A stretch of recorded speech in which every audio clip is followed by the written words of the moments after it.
Israel की सेना ने लेबनान में हिजबुल्लाह के लॉन्चिंग पैड पर हमला कर हिजबुल्लाह के ठिकाने को तबाह करने का दावा किया है। बताया गया कि आईडीएफ ने यह हमला लेबनान के माउंट डोल इलाके में किया। ये बड़ा हमला हिजबुल्लाह के ठिकाने पर इजरायल की तरफ से किया गया और हिजबुल्लाह के ठिकाने को तबाह करने का दावा इजरायल ने किया है।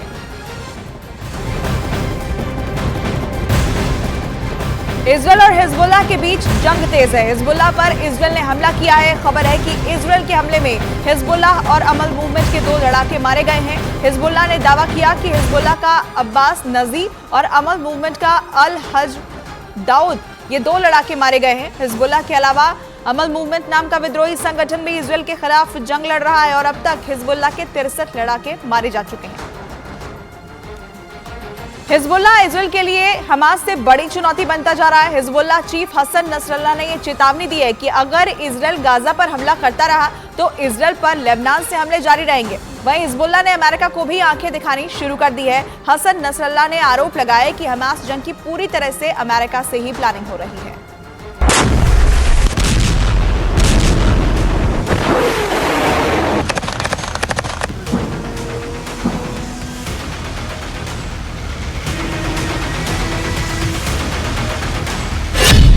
हिजबुल्लाह का नया वॉर प्लान।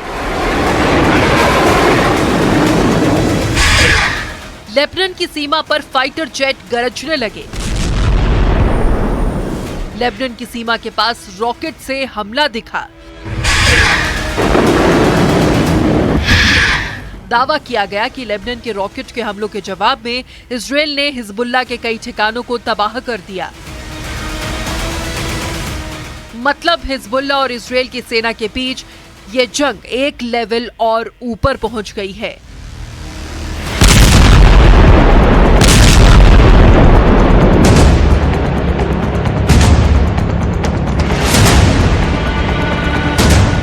इजरायल के प्रधानमंत्री नेतन्याहू साफ कह चुके हैं कि वो हमास से जंग के साथ ही कई मोर्चे पर युद्ध लड़ने के लिए तैयार हैं।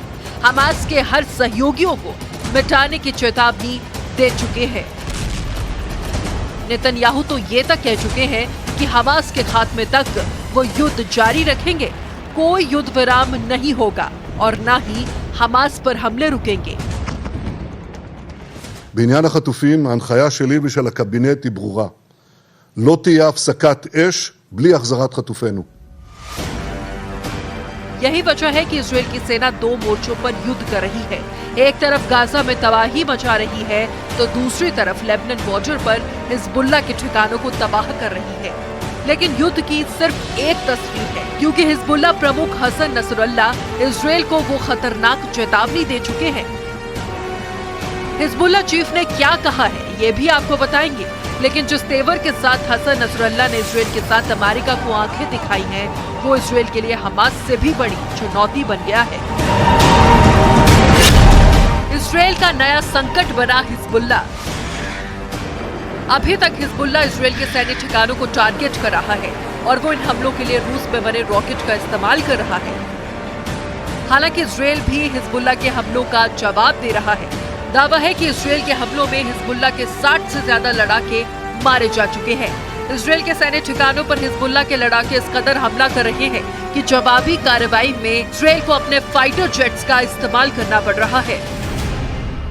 इजरायल और हिजबुल्लाह एक दूसरे पर हमला कर रहे हैं और बड़ी हानि का दावा दोनों पक्षों की तरफ से किया जाता है, जो कि अभी भी लगातार जंग का मैदान बना हुआ है। ये जो जंग है लगातार इसका स्तर बढ़ता जा रहा है। एस्केलेट जो जंग है वो हो रही है, क्योंकि कल भी हिजबुल्लाह ने ड्रोन अटैक किया, उसकी बाकायदा वीडियो जारी की गई और इजराइल भी लगातार एयरक्राफ्ट का इस्तेमाल कर रहा है और एयर स्ट्राइक हिजबुल्लाह के ठिकानों पर कर रहा है। तो ये जंग थमने का नाम नहीं ले रही है और वहीं इजराइल गाजा में लगातार ऑपरेशन चला रहा है और वहां पर भी हमास के जो लड़ाके हैं वो चुनौती दे रहे हैं और यहाँ इस फ्रंट पर हिजबुल्लाह इजराइल के लिए बड़ी चुनौती बना हुआ है।